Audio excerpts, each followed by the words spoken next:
Welcome here to the library at Newstead Abbey, although in Byron's day this would just have been a corridor. And I've got quite an unusual object for you this month, a tree trunk. And you might be thinking, well, what could this have to do with Byron? Or you might be assuming it's part of the famous Byron oak that he planted here when he was a boy and about which he wrote a fairly famous poem. But it isn't. What's interesting about this tree trunk is what's engraved in it. So as you can see, it says here, Byron, September 1814, and Augusta.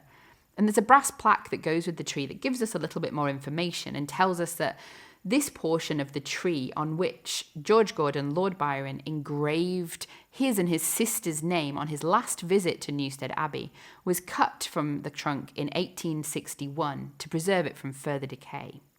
Now, Augusta was Byron's older half-sister from his father's first marriage, and they didn't actually meet until Byron was at Harrow. And despite the fact that they were often apart and that sometimes that was without communication, they grew close and remained close throughout Byron's life. And Byron would often offer Augusta support, money, and a place to stay. In 1811, he writes to her and says, "At all events, and in any circumstances, you have a brother in me and a home here," meaning here at Newstead Abbey.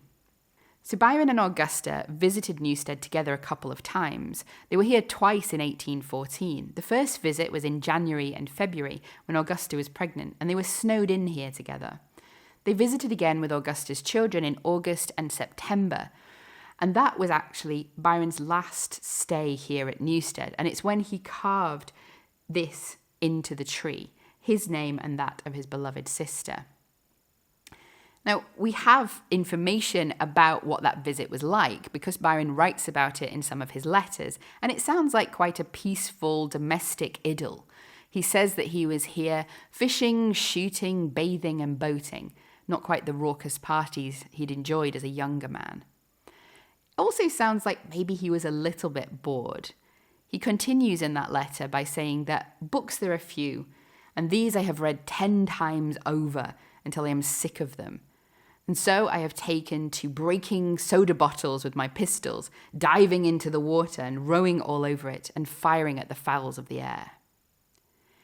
Now, the most famous thing about Byron's relationship with his sister is the idea that they had an affair. And there's quite a good evidence for that, but I'm just going to leave you with a letter that he wrote to Augusta when he was already in exile, so a few years after the last time he'd seen her, and you can make up your own mind how far you think their affection went. He starts, "My dearest love, I have never ceased, nor can cease, to feel for a moment that perfect and boundless attachment which bound and binds me to you, and renders me utterly incapable of real love for any other human being. For what are they to me after you?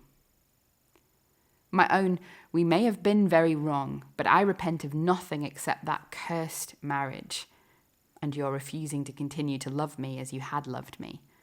I can neither forget nor quite forgive that precious piece of reformation." It's quite suggestive, but whatever the nature of their relationship, it's clear that there was great affection between them. And thank you for joining me for this very physical piece of Byron's history here at Newstead, but also a piece of his history with Augusta. And I hope that you can join us for next month's object. Goodbye.